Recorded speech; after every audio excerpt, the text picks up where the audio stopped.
Dilim. Bibili lang kami ng merienda. Ang naisipan namin merienda ngayon, fried noodles.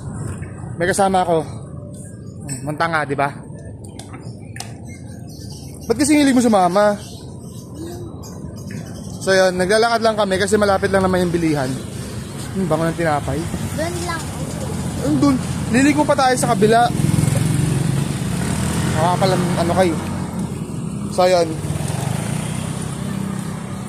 Diba? For the lakad ng person. For the lakad. So yan. Bibili lang muna kami. Babalikan namin kayo dyan.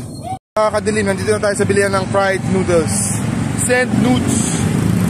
St. Luke's. Mura lang ang mga fried noodles dito. Magkano te?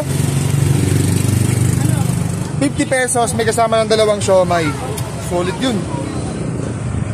Tapos may mga iba-iba silang flavor. Ito, may sa fried noodles yan eh. Ayan, may sa fried noodles.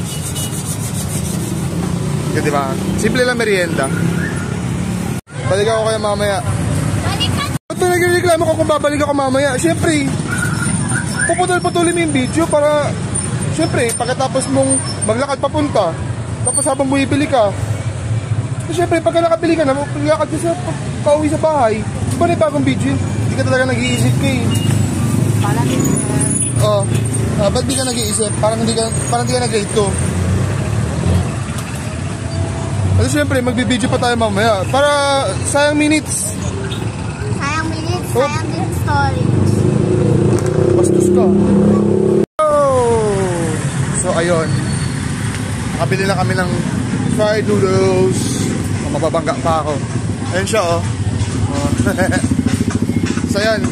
Merienda lang kami mga kadilim. See you on our next vlog. Kadilim, signing out.